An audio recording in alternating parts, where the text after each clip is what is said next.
But Giroud! What a head, son! What a head! Welcome back to Onto the Ball. I'm joined by a very familiar face, James O.B. O'Brien, Liverpool fan. He's back after a 6-month sabbatical. I'm delighted you're here, mate. How are you? Not too bad. How are you, Scott? Are you okay? I'm buzzing, mate. I'm buzzing. As you know, we've not stopped talking in the Liverpool group chat. Obviously, you've been away for 6 months, swapping jobs and all the above, the stresses that come with life. And in the meantime, thanks for putting up with me over the summer and my meltdowns, my FSG out campaign. I can only call it a campaign. You were always the sensible one that says just wait and see, chill out. You don't know how these new players are going to settle. You don't know if we were ever in for Bellingham, all stuff like that. But here we are. I keep saying we're virtually top of the league, and we are. We're virtually top of the league. As long as you're up within 3 points, you are top of the league as far as I'm concerned, and we are up there. Oh, I can hear myself now. You still there? You're back. Yeah, I'm back. Don't know what happened there. Yeah, I mean, basically, with regards to where we are, I think it was interesting over the summer to see the way Liverpool approached everything. I think it was there was a certain amount of realism in there as well, and they had to start looking in hidden little dark corners where other clubs maybe didn't look, or other clubs didn't fancy picking up a player, or sort of, and we kind of scouted them out. I don't know who was doing that, but I think there was a couple of players in midfield that we've done really well with, McAllister and SZOBOSZLAI. I would say I think there was a little bit of panic towards the end, but I mean, you can see that in obviously I've put it down on the bottom, like summer transfer window, Bellingham hangover, Fabinho and Hendo leave unexpectedly. Obviously, George Schmadtke was overseeing this negotiation, at least over the summer, for Jurgen Klopp as the director of football on a short-term contract, although it looks like it's been extended a little bit. But obviously, it looked like we were trying to spread our money out, and then certainly Gravenberch on the last day. That's not like us to be signing someone on the last day of the transfer window. Obviously, rival fans will call that a supermarket sweep, a panic buy. I don't know what happened, because we were linked with him for pretty much 6 months, weren't we, really? And the transfer window opened, and we still weren't making a move. We'll get on to, I've got all banners mentioning Caicedo, Romeo Lavia. Obviously, we end up with Gravenberch. We ended up with Endo. But let's just start at the start. The Bellingham hangover, Obi.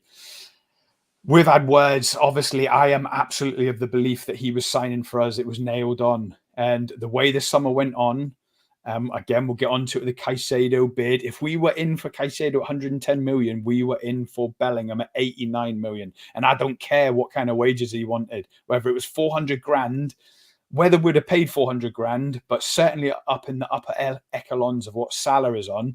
And especially with hindsight with Fabinho and Hendo leaving. What do you think went on there? Do you think hindsight we'd have went for Bellingham and we pulled out too early? Because I think it was April we pulled out, if I remember correctly. Yeah, I think he indicated he preferred Real Madrid. I really do. And I think that I got that feeling because we cooled a good couple of weeks before it was nailed on he was going to Real Madrid. And I think that's always the key behind these things. When you see a team cease their interest, it'll either be the money's too big, and the money wasn't too big because the bids afterwards proved that it wasn't too big, I think. But I do think that I think he cooled interest on us. I really do. And I think he was sold the Real Madrid dream. I can't blame him for that, if I'm totally honest. And in hindsight, I mean, rival fans kept winding us up, didn't they? Like, you're not signing Bellingham. Why would he go and take a gamble going to Liverpool? And I got to admit, I was thinking, I don't know how or why. I'll take it all day long. But I didn't see why he would come to us. And as it turned out, it proved. I thought he was. I thought he was going to come at one point. I thought we've got into him. We've got into him. Like a couple of players got into him in the England squad. and then breaks and talked him into it. A lot of knowing looks when they were asked questions and stuff, and I started to buy into it. But when you actually put it down into sheer facts, and obviously what happened afterwards, with the Caicedo bid, it was never about the initial fee. It would have only been about the ridiculous wages that Bellingham's team would have wanted at the time. What's he on at Real Madrid, Scott? What's he on money-wise? Yeah, 400k a week. Yeah, and I think only Salah's in that ballpark with us as well. So therefore, it's a case of, would we have been able to afford to do that in the structure of what we had, or would it cause further problems with people such as Van Dijk and Alisson? Will probably go, hold on, I want a new deal off the back of that, and would that have caused more problems in it and resolved? Or ultimately, and I think this is what happened, I think Bellingham cooled on us. And what he did was, out of a sign of respect, he give the club the opportunity to go, look, we're finishing our interest. And I think that's happened to keep everything clean. He seems like a nice lad. His team don't seem like they're particularly brutal, although obviously it's a money game, so the agents are always going to be out for themselves, but the family seem to have a massive part in that. And I think that keeping us sweet for 3 or 4 years down the line, when he decides to come to us when we've won everything again, will be the focus. Yeah. So basically, Real Madrid are just developing him for us until we're ready for him. Absolutely. I mean, the likelihood is he's going to be there for 6 years at least, maybe a bit longer. He'll still be not far off his peak. I imagine that a lot of finances will change with a lot of clubs. If you think that the Newcastle model and the City model and teams like that, at some point further down the line, you might see him move to one of them clubs. He doesn't seem bothered about playing abroad, though, because he's now played in Germany and Spain. I mean, Paris Saint-Germain, given their financial situation as well, at some point they might make a move. So there's loads of options open to him in all seriousness, and I think it'll be a case of, at some point, he'll make one more or maybe 2 more big moves in his career, and then it'll be the super money for him and superstardom, because he certainly looks like he's developing that way. You could say he's already there with a superstardom. Yeah, not to spend too much time talking about the Bellingham hangover, but why were we so heavily linked with him, do you think, OB? Do you think his star become stratospheric off the back of the World Cup, and it made him open his eyes thinking, I'm already there? Maybe. I mean, it can only be what it is. And he realized he is worthy of the big contract straight away. He's arrived already. The development's already over. He's ready for Real Madrid now. The thing is, there's always these scouts, and they talk to other clubs within the training facilities. And I imagine that there'll be scouts at Dortmund who had got into training facilities at Dortmund and watching him regularly in Germany. And then they would have said to Real Madrid, this is now. This isn't a development. This is now. This guy's ready. He will have been absolutely storming it. Words gets round. There'll be players in Germany with preference towards Real Madrid as well. They'll be in training with him. They'll be playing against him, going, he's a monster. He's a monster. Get him in, because nobody could be as good a scout as the guy who's up against him in a game. You know what I mean? Who go, can't get near him. And you hear ex-pros say that all the time. They just know that someone's going to be brilliant. Them rumours go around in football circles, whether it be internationally, there'll be people know each other, or whether it be a club preference, or someone knows somebody at one of these clubs, and that'll be it. It'll be like, you need to get him now because he's ready. He's bursting and he's ready to go. And I imagine Real Madrid have got the ability to go, well, okay, we'll go on him, and they delivered. So ultimately, we moved on, and we had to look elsewhere. Yeah. And on that note, let's move on. Fabinho and Hendo leave unexpectedly. It was time, OB, wasn't it? Hendo, for me, definitely. But Fabinho, I've got this yearning to see how Fabinho would be in this Liverpool side, with SZOBOSZLAI to his right and McAllister or Gravenberch to his left. But he looked like his legs had gone, Scott. He did. But was that because we were struggling so bad? He had no legs around him. I'm yearning, especially off the back of signing Endo. No, I'm not convinced. I think he was late into a lot of tackles. and he was making a lot of mistakes in the games, and he was actually putting the defence under a lot of pressure at points of last year. And I was surprised because he was, what is he, 29? 29, yeah. Yeah, so it's not like he's in his 30s and he's hit the dreaded Scott Nicol 30 and he's done. Over the hill, you're finished. Yeah, he wasn't quite there yet, but it does look like he's put a lot of miles on the clock, and it looked like he was slower into tackles. I thought some of his decision making wasn't great, and whether he just didn't fancy it.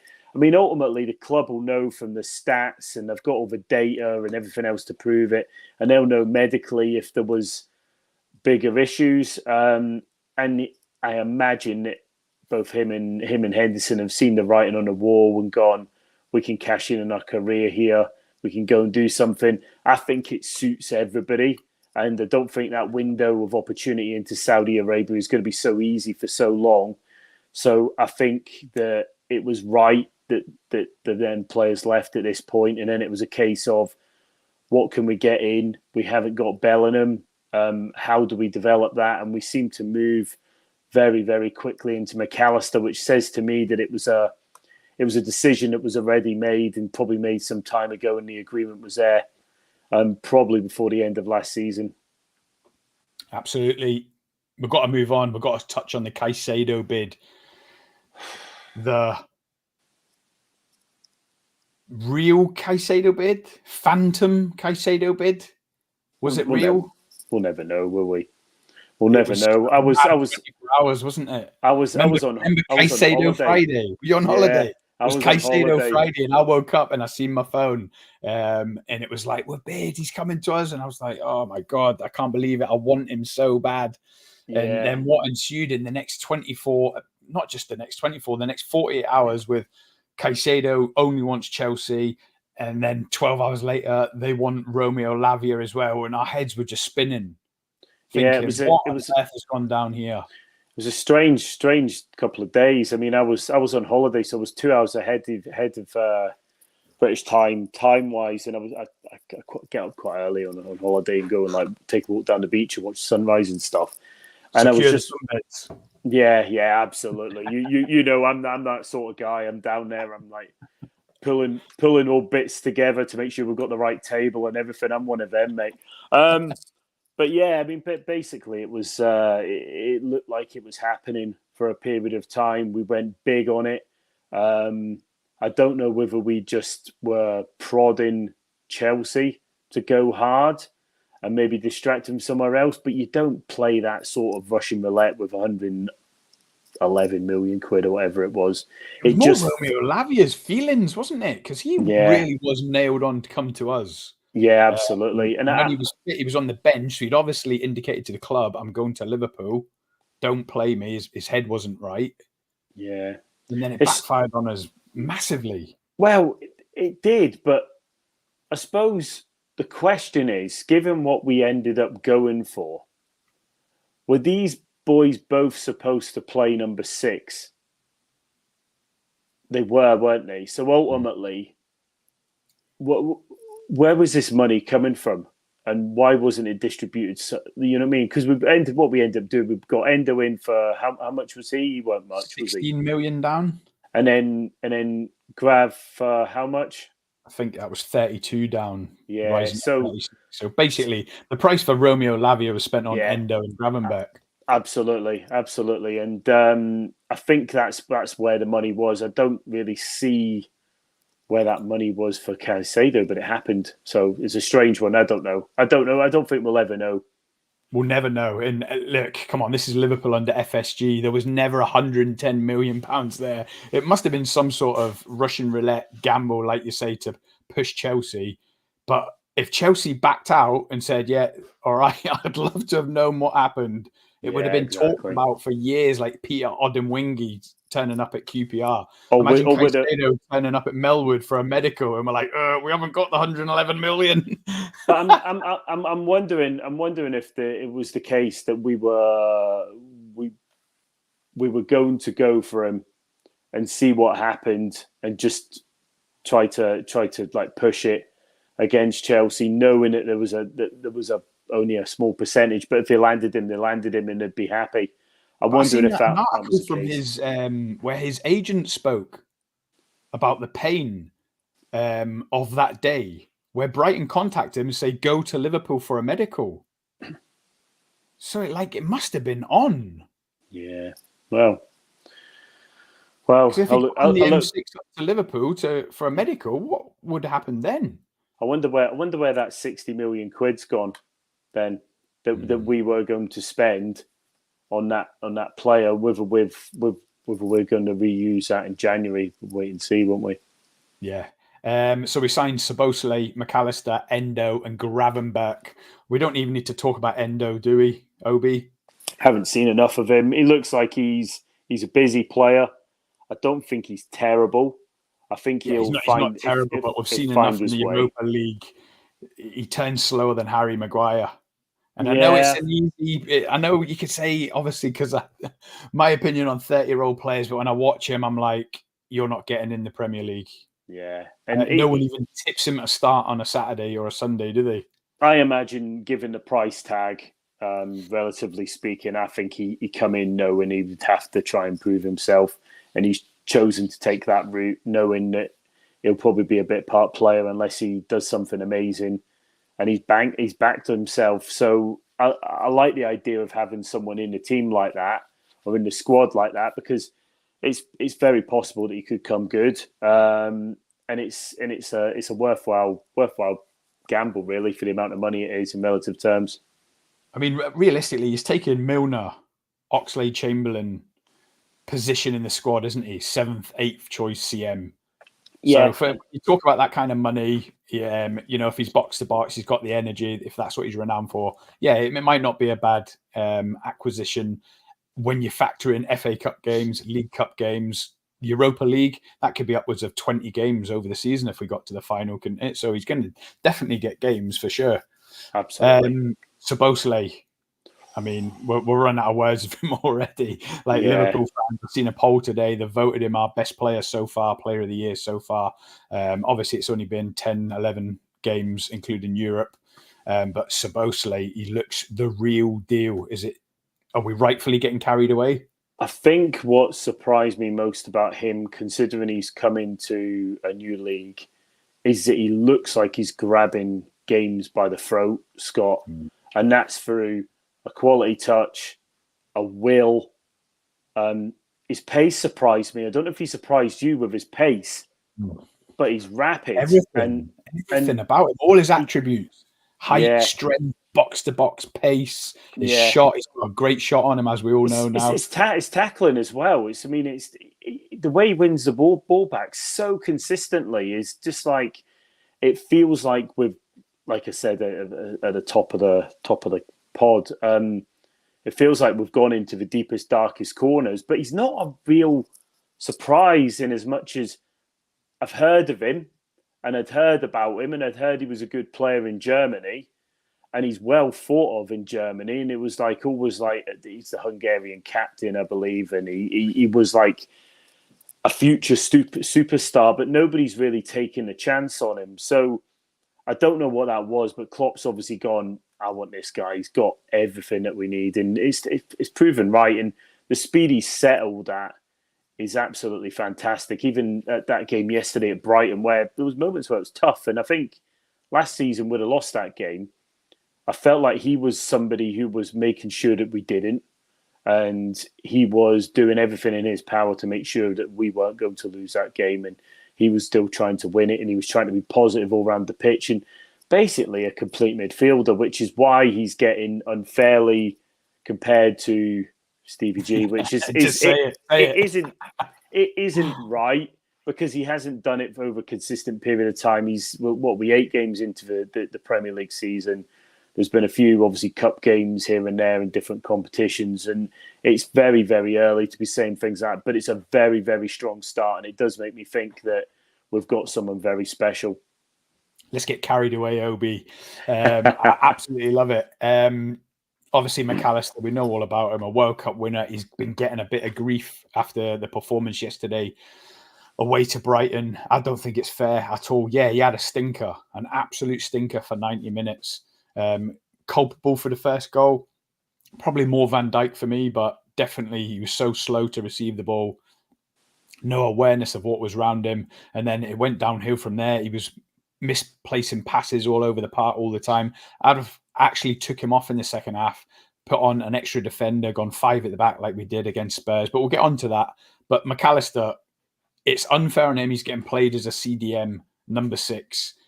Obviously, we're asking him to do a job there. It's not his natural position, but, you know, I'm not going to slate him for doing his best there. No, absolutely. No, he's clearly an 8 or a 10, Scott, isn't he, in the way he plays? And he needs to be in them positions, because I don't think his all-round game is where it needs to be. I mean, you could probably put SZOBOSZLAI in as a 6, and he would do a better job, I believe, but you'd maybe lose something. I think McAllister has been played slightly out of position in some of the games, but I think Klopp knows that, and he's getting him to really just put everything in. I think he was sacrificed a little bit for the team yesterday, because it isn't his natural position. I think it was possibly the right thing to do. I did feel for him with a goal, but how many goals have we seen across the Premier League this season where the ball gets played out and cut out? It's happening game after game, or it's nearly a goal. And you look across even the games yesterday and the games over the weekend, it's just like playing out from the back has got so much danger. Now, I know it's risk and reward, but we are seeing teams who are getting very clever about how they close down. And I think the key to be able to do it is communication. They need to be able to talk to each other. And I think that will come in time. So I think it's one of them that it's a learning, and they'll probably be on the training ground working out what the hell they did wrong today, maybe tomorrow, and what they can do to prevent that in the future, and that particular pattern of play and how Brighton closed it down. But it looked bad, and I felt sorry for him, but I think the ball from Van Dijk was the wrong ball. Done him no favours, did it? No, it didn't. No, it didn't. No, it didn't. Gravenberch, obviously, we haven't seen enough of him. He's been lighting up the Europa League. He got his first goal for us on Thursday night. I can't believe he didn't start yesterday. I thought Klopp got it wrong, starting Harvey Elliott. I thought he got it wrong with a 4-diamond-2 formation, 4-4-2, whatever you want to call it. Gravenberch should have started on the left off the back of his performance Thursday night. You can just see he's ready. His touches are so assured. He's going to suit the Premier League. And yeah, I'd have put money on it. He'd have started yesterday with Curtis Jones being out. He seemed the natural option. And I tweeted it last night. It's not often that Jurgen Klopp will change his formation depending on the opposition. Probably Man City would do it. You know, he's tried that 4-2-4 a lot. But it's props to Brighton. Obviously, giving De Zerbi a lot of respect that Klopp done it yesterday. But I thought he got it wrong. Did you?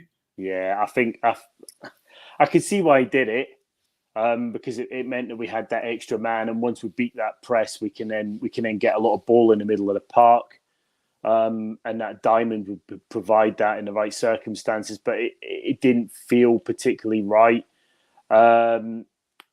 He trusts Elliott. He does trust him, and he trusts him to do a job for the team. I don't think he's got quite as high a ceiling as Grav, and I think that what is going to happen is I'm particularly looking forward to seeing playing together. Grav and Cody Gakpo. I just want to see them playing together, because the touches and the movement, I think will be right up Cody's type of game. I think there'll be a lot of movement, and I think once we get him going and get McAllister into more attacking areas, I think we'll start to see some real good movement between them. And it'll be interesting to see what his go-to team is, how he decides to pick what his best 11 is, because we've got I think it's towards the end of November we've got City, and then we've got United in December, and he'll know by then, I think, what he wants to go to and how he wants to function, and that'll be interesting to see. But I would have thought that Grav will probably be there. That leads me on to my next bullet point. A big hole in CDM, heavily linked with Andre and Doucouré in the summer. it ultimately come to nothing, although we have still been linked with Andre in January. But how do we solve this problem? Obviously, we've just touched on McAllister. He's only a stopgap. He's not the long-term solution. We've got Thiago to come back still. He's struggling for fitness. He's been out for about 6 months now, isn't he? He's made of crisps. But I've seen a lot of people mention that he played number 6 for Bayern Munich in the Champions League final against PSG, was it? And then obviously you've got Gomez, could go right back with Trent in CDM. There's all options there. Which do you think is the most viable? And think about like a game like you say away to Man City. I think if you look at the CDM position, it seems to be the one in the modern football tactics. If you look at the leading managers, they'll look for a CDM that they can rely on and a CDM that's going to lead them as a team. I would suggest that, dare I say it, the 60 odd million we didn't spend in the summer in the failed Caicedo bid, and we ended up spending a bit of that on Endo and Grav. I think that money should be used to get in a really, really top CDM. I don't know who I'd prefer in it, if I'm totally candid. I haven't seen enough. I'm not overly struck on Decore, if I'm being honest. I don't think anyone is. No, and it was literally you were going down to the 8th, 9th choice best CDM in the league, and it's like, come on, branch out further than that. And then obviously the Andre rumours broke, and everyone was looking over towards Brazil to see how he was doing. Yeah, I mean, I think that's probably more exciting, but I don't know how good he is. I haven't seen enough of him. But I mean, imagine Klopp scouring Europe and looking for somebody. So it's a case of what does he do and when. That brings us on to Salah. All these Saudi rumours. It was a tough week with obviously the English transfer window being closed. The Saudi window was open for another 7 days. I mean, he's obviously fundamental to everything good that we do. He's our standout world-class player. He's our shining light. I don't know how else you can describe him, but when that bid, if it was real, heads towards 200 million OB or even up to 250 million at 31 years old with 1 year left on his contract next summer, that was a tough week. I actually went on record. I said if they offered 200 million that first week of September, I don't see how we could have turned it down. I mean, 200 million is like you could buy Everton for 200 million, couldn't you? I'm not. It gets a point where you cannot say no to it. Yeah. I mean, I'm over the moon that we've kept him, of course. Yeah, absolutely. It's interesting because it depends. It depends what you've got lined up. So if you're selling him, I would strongly suggest that you need to have someone else lined up and an agreement in place with somebody to bring a player of quality in. What you've got to remember is I don't think there's many players in the world who will provide the goals and assists. So do you want that for another year and risk losing it all? Or do you take the money and then go hunting out and pay probably 50 million too much for a superstar somewhere? It's a tough one, and I imagine it's caused a lot of sleepless nights within the Liverpool board. I don't think there's anybody who comes into my mind who could replace Salah that would be available. And I think you'd be looking at signing two OB, to replace his output of assists, goals, and to be the talisman of the team. Absolutely, and it's and obviously 200 million would give you that wriggle room to find it, though, wouldn't it? It would up to a point, but every time you go near somebody, the price will just be ridiculous. If you're walking around with that in your back pocket and it's known, so the business needs to be done. If we're going to sell them in January, business needs to be done now, and the agreement needs to be in place. And on the 1st of January or 2nd of January, we put up a nice little thing with a Christmas tree saying we've signed this player, and we all go, wow, that's good, but that means Salah's going and everybody's happy, you know what I mean? And we've got them for the right amount of money. Just like the Van Dijk Coutinho Christmas then. Absolutely. So, obviously, being devil's advocate, what is going to happen? He's not going to go in January. I can't see that. I cannot see that. But then next summer, we either extend his deal by another 2 years, giving us 3 years, take him up to the age of 35, which is a huge gamble, or we cash in. I think the key is not us. I think the key is the value of Salah to the Saudi league. And I don't know what that is. And I think that's a difficult one. I imagine the Saudis are going away going, what value does this give us? He's obviously the main Muslim player, most popular Muslim player in the world. And that gives them a massive amount of kudos in what they're doing, and obviously their larger project. I think it makes sense. It's a natural move for that league to go after that guy because he is the poster boy of the whole of Africa, and he's the poster boy of the Muslim world, and he's the poster boy of large parts of the Liverpool fan base as well. So I mean, you get interest from so many different angles. I think is he the most active, most followed active footballer on Instagram or something like that. He's like, it's ridiculous.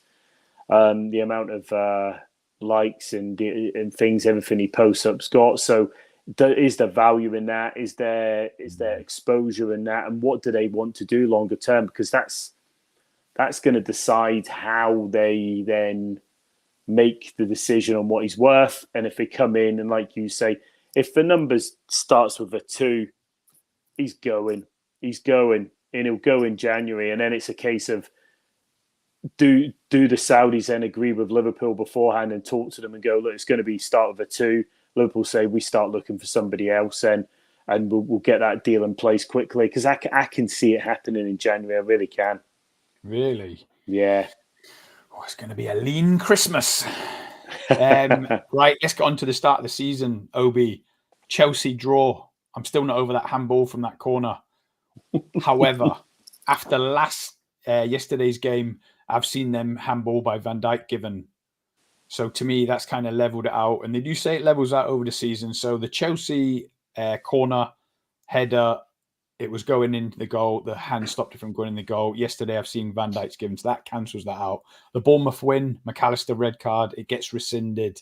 How on earth is there VAR and red cards getting rescinded on appeal? Newcastle win, we all know what happened there. Another red card, this time for Van Dijk, and then Darwin Núñez, he's arrived. I mean, let's just have a word about Darwin Núñez, Obi. You know me, I wear my heart on my sleeve. I either say players are the best in the world or I write them off definitively. I wrote Darwin Núñez off. I said he's not going to make it as a Liverpool striker. And I'm almost saying it is like reverse psychology. The next minute he bags 2 against Newcastle for the win, and he's the greatest thing since sliced bread. What 2 strikes were they? Obviously, is for us for the 3 points, him for his confidence, but he needs to be doing that more often. And it's them chances he gets where he has minimal time to think that he shows his best. The thing is, you get the best and worst of him in every game. He's just one of them players, and it's difficult to accept sometimes, because he missed a sitter last week, didn't he? Absolute sitter, and that was terrible. And it just makes you wonder how he's so inconsistent and what they're doing in the background to try and make him more consistent. The strikes against Newcastle were absolute top draw. You'd expect that from probably one of the best players in the world. And you'd expect that was quality, the Benfica striker Núñez, wasn't it? It was the one that Van Dijk was going, I struggled to play against him. And you can see that come through every so often. And he'll do it when you least expect it. And he seems to do it when we're up against it as well, which is so strange. It's like he almost needs to be in that siege mentality to then go, okay, I'm going to finish this. Instinctive. I don't think he's not a great finisher sometimes, though, is he? I mean, he's an inconsistent finisher, but he's got all of the ability to be better than he's shown so far. And that was just a little glimpse of it. It was stunning, absolutely stunning. I went absolutely berserk. Kids went berserk. Were really happy, and it was an amazing win. And it felt like it was a real moment for the team as well, where the team spirit was drawn together, and we backed it. Then we then backed it up with good wins against Villa, and then it was it West Ham after that. Villa, Then it was a Wolves win. Wolves, that was a good win as well. Yeah, really good win. A goal down. We're always a goal down. West Ham were a goal up, but they got back to 1 each. Yeah. And then the Spurs lost Obi. I mean, we've got to touch on it. I mean, VAR, PGMOL, Howard Webb, they are absolutely destroying football. Even since this Spurs game yesterday, how did Kovacic not get a red card? Not for the second. The first one was a red card. If Curtis Jones's was a red card, and it was a red card because we appealed Curtis Jones's and it didn't get overturned. Yeah. So if they're happy that Curtis Jones is a red card, then Kovacic was a red card yesterday. Then he had the second yellow, didn't give it. It's just these refs are just bottling out of these decisions. And honestly, you can almost see it. They don't know. They've ruined the game. This whole, is it handball? Is it not handball in the box? No one knows the rules anymore. No. And you see something happen and you're like, oh, and also yesterday, the Brighton game, the penalty on Darwin Núñez. How was that not a red card? It was a goal-scoring chance. Oh, it was SZOBOSZLAI, wasn't it? Yeah, Núñez. Yeah, SZOBOSZLAI. Yeah. But like they've lost the plot. But back to the Spurs offside. Like I think you called it. You said it straight away. You actually messaged and said, I think it's onside. I said that's onside. Yeah, you could see the eye could see. Yeah, and I was like, yes. I was off the couch, being like, right, this is it. We're down to 10 men, but we're 1-0 up. Yeah, and I was thinking, that's weird. So they must have got the point of the ball being kicked wrong. That's what I thought in my head. So I thought they must have not quite got the still of the right moment. And VAR's looked at that, and we're seeing something, and they haven't updated on the screen. That's what I thought. I thought it's because it's close-ish. I mean, he's onside. Don't get me wrong, he's onside. But you could see, like, if it was another half a second before he let the ball go. But it clearly wasn't the case. It was just an absolute mess. Do you know what I think the biggest thing was? I think it was another Howard Webb intervention of where they must have a meeting every Friday. And that weekend's buzzword was be quick. Yeah. So they were like, right, let's be quick. Let's not every, and they were like, yeah, check complete. Oh yeah, take the free kick. The mad thing was it was the machine operator himself who called it and went, this is wrong. So the guys who are officials, they're qualified referees, they're responsible for making that decision and then overseeing when it's referred back to VAR. They're obviously either not watching the game or something's wrong. They're probably giving himself a little backslap for turning it round so quick. But it's that Darren England that's been suspended, Obi, and I think he's been suspended indefinitely. Correct me if I'm wrong, or you know better, but he's been suspended indefinitely, so he won't be on VAR for the rest of this season. And do you know who the biggest culprit was? I think the ref. Yeah, the ref. I mean, we've seen that mic'd up with Howard Webb and Michael Owen going through the Van Dijk sending off. The ref is talking all the way through.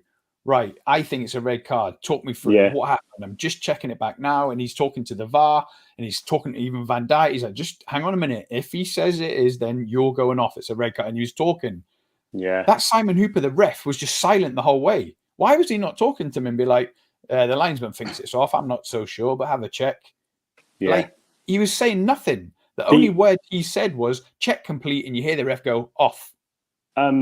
As you know, like I'm quite into my cricket, and what happens in the cricket is where you get a review, and it's the same technology and it's the same conversations, and they always start it with, right, okay, I've got a review here, because what they can do is they can appeal. So they basically go, I want to review that decision, and that's what they do, and then it goes upstairs, and they go, okay, I've got to appeal for this. The on-field decision is out. You know what I mean? And then straight away, that whole conversation, that whole mistake doesn't happen. Now, if they've been reviewing other technology, the reason that's probably come to be in place with cricket, and it's probably the same with rugby. I don't watch enough rugby, but I know there's a lot of good communication. Howard Webb should have took that into the sport right at the start, if that's what he wanted to do. And or the guy, was it Mike Riley beforehand?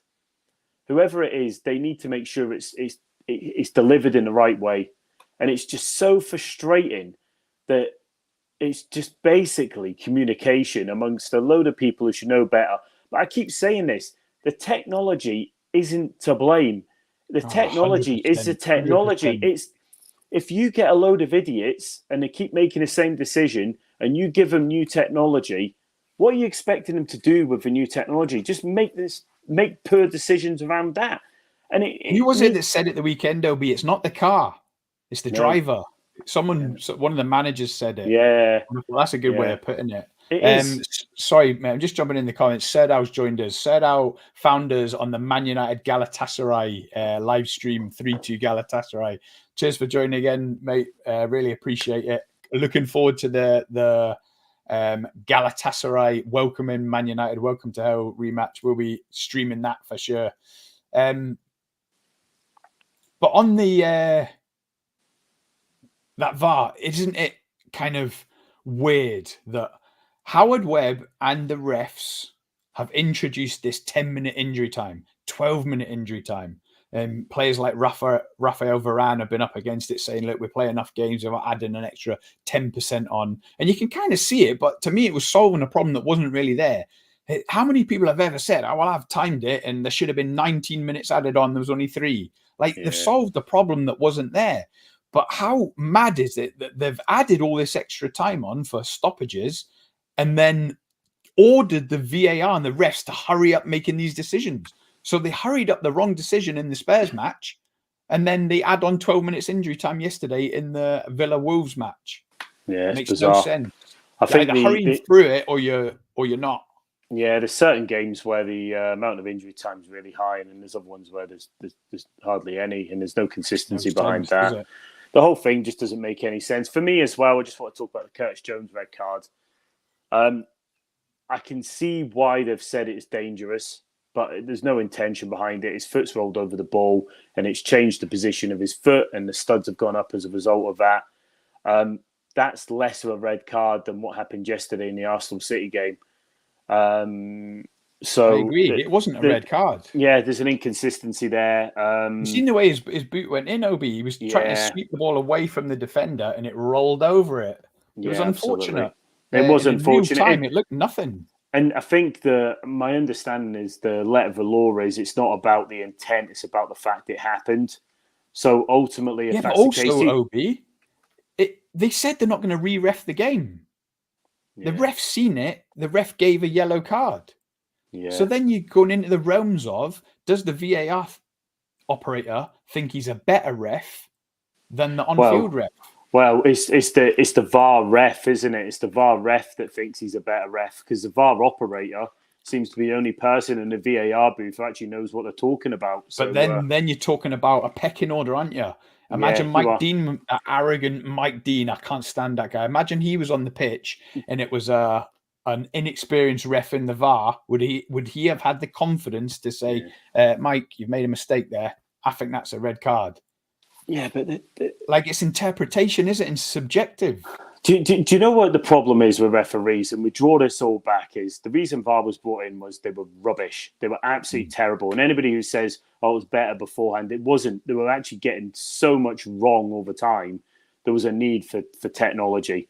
We brought it in, we put them in charge of it, and they're making an absolute hash of it. But the people that they've brought up they're so blinkered in the way they are. They've had so much crap thrown at them as well, that they're now so insulated, and they just won't see anything any other way. They speak with absolute confidence. You listen to Mike Dean having an argument with Merson, and it's like I can't listen to him because he's so sure that he's right, and he's part of the problem, and he'll never ever know that, because during his time, and he was one of the most prominent refs, he got so much wrong that VAR's coming in the first place. And now he's going about talking about points where he's gone, oh, I need to give a referee a bit of a break, and I haven't overturned one. I'm like, mate, you're corrupt. You're everything corrupt. That's wrong with a sport. But how do we get to the point? Yeah, how do we get to the point where we go back and go, okay, we need to start getting the right type of referees in? And I would say they need to be younger, they need to be more educated, they need to be more technology-based, they need to understand the game. And that there's a lot of criteria there, and it would be a lot of lot of training to get people to be Premier League referees, but I think we need to start bringing them through and need to start educating them, whether they be ex-pros. I'm not overly keen on that, but maybe somebody young, somebody professional, somebody who's fit, somebody who understands the technology, can use the technology, understands the decisions that have been made. Basically, educated people. It needs to be a new body, a new independent body, and it can comprise of ex-players partly, but it should comprise of experts in the field, the kind of experts that give the referees training. I mean, there must be a panel of experts that actually train referees. That should be a kind of body, a dozen of them, 20 of them that are on VAR with some ex-pros and, oversee it. But it's just a shambles, and it's getting worse. Who's the best referee around at the moment? I can't think of any, to be honest. I hate them all. And how many good referees have we had in the last 30 years worldwide? You can only think of that Kalina, can't you? Yeah, and that's Italian it. And I think that in itself's the problem. Now, there might be good refs abroad. I would seriously consider bringing in some refs from abroad, because they can't be any worse than this lot. And I'd pick the best ones out of some of these leagues, pay them a bit more money, and just bring them in for the next 3-6 years until we bring through our own generation of decent referees. But then, off the back of the Spurs game, did you see the Forest Palace, was it, on the Sunday? Yeah. Did you see? I think it was 0-0, but did you see the keeper take down the striker or something like that? Yeah. It was a stonewall penalty. Again, VAR not interested, didn't look at it. No. And you think you're just digging yourselves a hole. Well, there was one yesterday where where Watkins was pushed over as well. Did you see that yesterday? No. He basically was pushed off the ball before he got a chance to shoot, and it was away at Wolves. And VAR reviewed it and didn't give a penalty, Scott. It was an absolute stonewaller, and because he got the shot off, he didn't give it. I'm pretty sure that's what happened. But he was pushed. He was off balance. He would have scored because he's a decent striker, and it was just like, that's not the right decision. And it's not as subjective as they're making it out to be, because they'll just go, oh, it's subjective. Some people think this, some people think that, letter of the law, blah, blah, blah. But at the end of the day, it's not as subjective as they think it is. Some of them are quite obvious, and if you took the colours away from the teams, I imagine that 99.9% of the people would give a penalty for what happened yesterday. Yeah. And you got to, as well, they've got to detach themselves from what the ref on the pitch seen. VAR at the same time should be like, I don't care what the ref's given. I'm looking at this in an isolated incident, and I'm looking at, is that a push? Yes. Is it a foul? Well, yeah, of course. It's a penalty then. Yeah. But they're not. They're like, oh, did you see that, Tails? Did you? I'm not sure. Yeah. Maybe you want to take a look. No, I'm comfortable. It wasn't all right. Yeah. Like, who's in charge? And that's what I'm saying. They don't need camaraderie between them. We need the best ones from each part of the world. And you know what? It's a competition. You've got to be in it. And if you want the biggest games and you want renewed your contract with a referee, and we pay a whopping amount of money, you need to make sure you're the best. And that, if that means telling your mate it's wrong, that's what should happen. Absolutely. Obviously, Twitter and social media was a crazy place for the few days after the Spurs game. Obviously, everyone was calling us moaning ass Liverpool fans, and, rightly so. But, we're obviously painting it that we're trying to get it improved for every single club, because we're talking about these incidences every single week, every single game. And then obviously it was the whole replay. Should it be a replay? Look, it's not going to be a replay. But from a Liverpool selfish point of view, no one knows more than us what it takes to match City for the last 5 years. We've missed out on the league by 1 point twice. Yeah. Losing that 1 point or maybe even 3 points against Spurs, it's because of how tight we know the league gets, that how crazy it was. And we'll be heartbroken anyway. If we lost out on the league on 1, 2 or 3 points, you'll always look back to this Spurs game of what could have been. Absolutely. And I think there's two parts to that. We're absolutely right to feel like we've been done over and probably the worst VAR mess up so far. But equally, I said to you recently as well that I don't think Klopp should have said anything about the replay, because what that then did is it gave the media the opportunity to move the agenda away from the fact that the PGMOL were making loads of mistakes and the referees aren't up to it.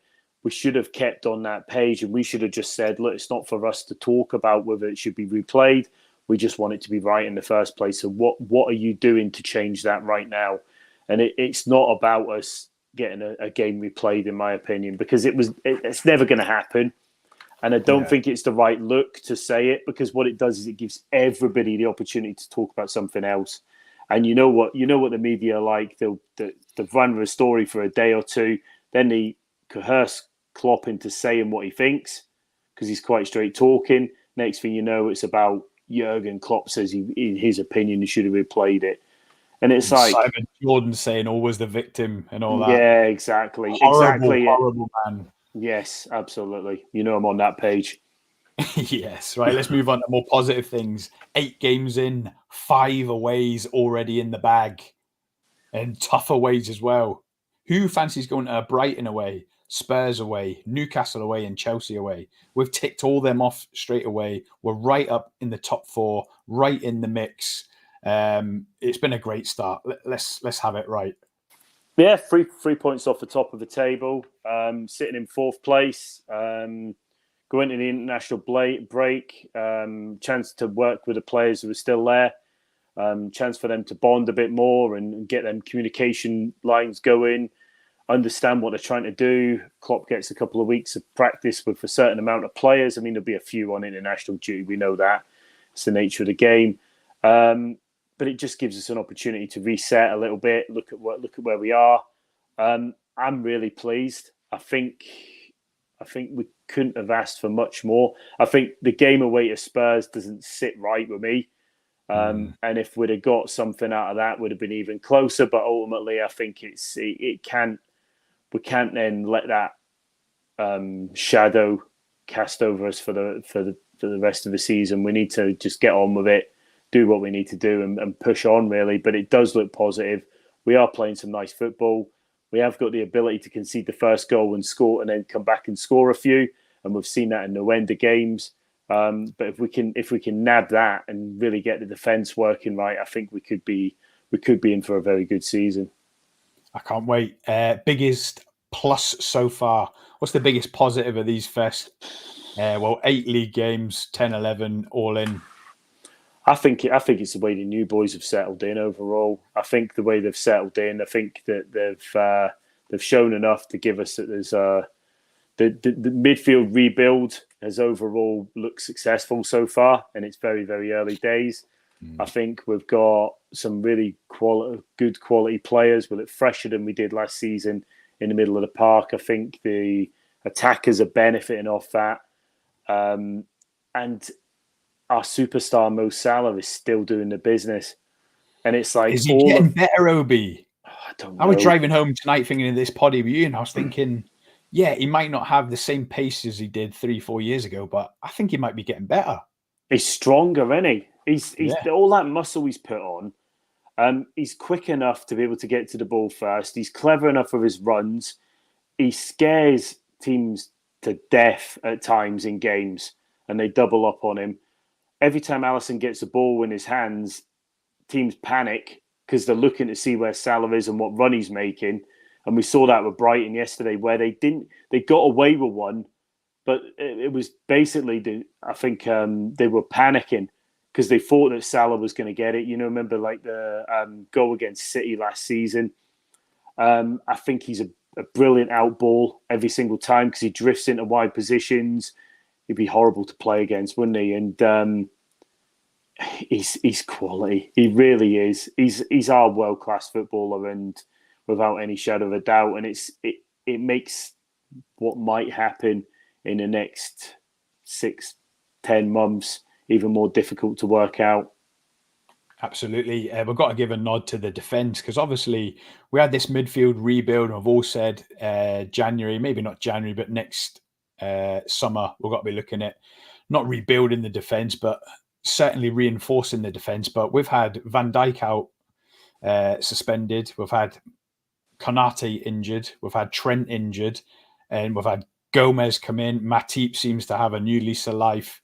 I think we've coped fantastically defensively, considering when you think of the first 8 games, players mixing and being in and out for various reasons I've just mentioned. But then, of course, Alisson is playing better this season than he's ever played. He's comfortably the best keeper in the world. I We was take just it for about to granted say as the well, same don't we, Obi? Yeah, we do. Like that And- save yesterday at the start of the second half. Yeah, they Like put just Alisson, it's like they put a thing up yesterday, didn't they, about percentage saves, and Alisson was above everybody. And it's not a surprise because if teams are through 1-on-1, and don't get me wrong, players are going to score some of them chances because they're top quality strikers and everything else.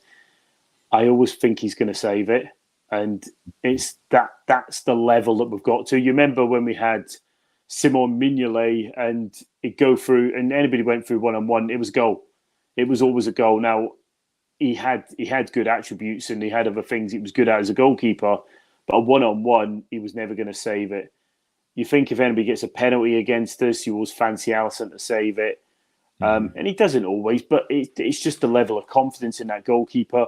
He's assured. He seems to know what he needs to do. His passing's quality as well at the back, and he's probably the biggest plus so far. In fairness, you're absolutely right to mention him because I think he is. I mind about 4 times there. Absolutely, it's SZOBOSZLAI, it's Salah, it's Alisson. Yeah, but don't you think it's good? Don't you think it's good that we've got positives, because there was a lot of negativity around the club in the summer, and it was understandable. Me, Obi, you must have been bored of me in the summer. I was thinking we've just had the season from hell. For us to finish below Man United last season, who are absolutely god awful, even when they were in the top 4, I knew they were crap, and that just shows how crap we were. Obviously, I was devastated we didn't go in for Jude Bellingham. We sold Fabinho. We didn't sign a CDM. So obviously, I just thought the writing's on the wall. But we look rejuvenated. The whole squad, not just Klopp. Klopp looks really up for it. He's got a sparkle in his eye again. We've all said we can see him extending his deal again. It just feels like we're building Liverpool 2.0, which Klopp said again. But yeah, I'm so surprised, but obviously delighted. Yeah, absolutely. And I think it's something that it'll be interesting to see in the next few months. I also don't think there's anybody in the league who's absolutely smashing it, if I'm being totally candid. There's nobody in that league that I think we ain't catching them. I still think, if hand on heart, I still think City will probably win it. But I would say there's a chance for us, Arsenal and Tottenham, to all run them close. And I do think Chelsea will start to improve as well and shoot up the table, and we'll probably see that over. Yeah, they are. Newcastle as well. Newcastle are building up a head of steam now because they had a tough start, obviously playing us and Man City, but they're stringing the wins together and flying up that table. Absolutely. But the thing is, of course, it's easy to say City will win it because they've got such a big squad packed full of 60, 70 million pound ballers. And that's the thing about City. If you look at Liverpool, if we win the league, we need players like Salah, SZOBOSZLAI, McAllister, Van Dijk, Konate, Alisson, all to play 38 games.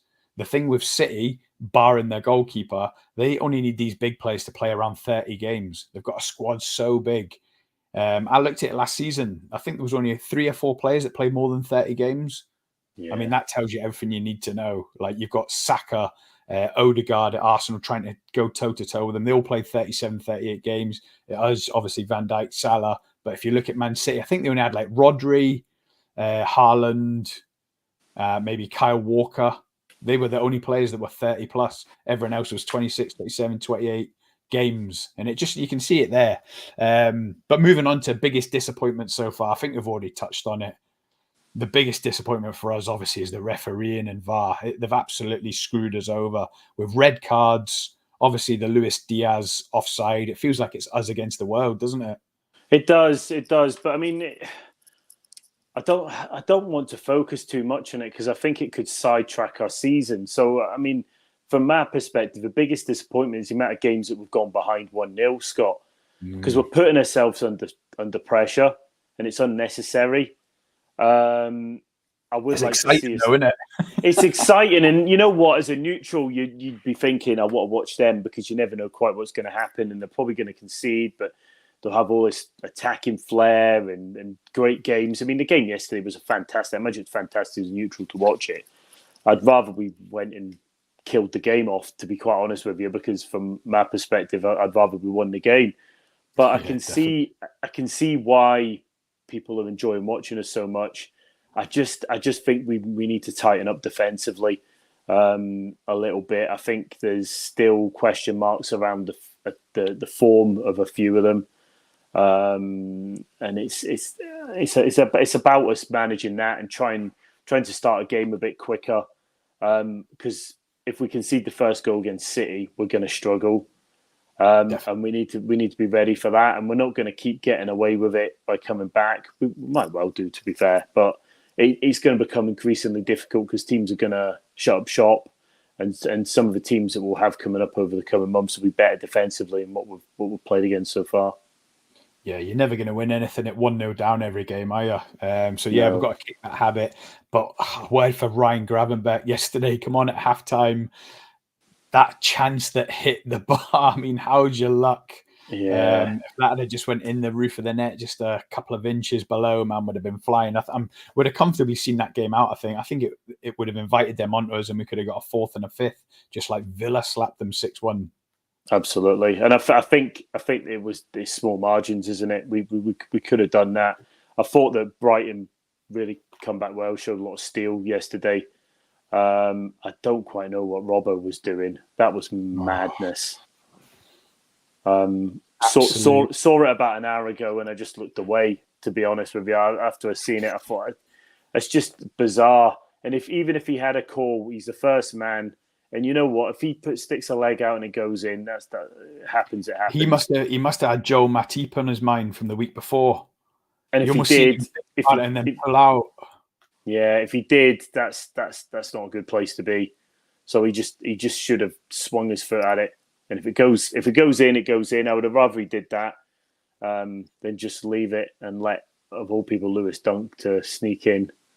Yeah. Let's finish up with the next three games. Everton at home, Forest home, Luton away. That's 9 from 9, isn't it? And we're going to be top of the league. You know which one's going to be the toughest one, don't you? Probably Luton away. Just got this horrible feeling that we're going to go there and they're going to be absolutely bursting to have a go. I think it's on a Saturday night, is it? Or is it? And I think it's a Sunday at 4:30. Is the feature game on a Sunday, yeah. That's just going to be, it's a tight ground. It's got one of them looks of, you know how we traditionally struggle against at least one of the promoted teams? That's the game. That's the game I think we're going to struggle in. I can just see us, like the players going, what the hell is this? Not really knowing. None of them players would have played there before. They probably won't even know. They won't have seen the ground or anything, and they'll just be blown away by what they're watching and what they're seeing. And I think I can see that being tough. Everton at home should be a win, but they did have a bit of a show of form, but they'll make it hard against us.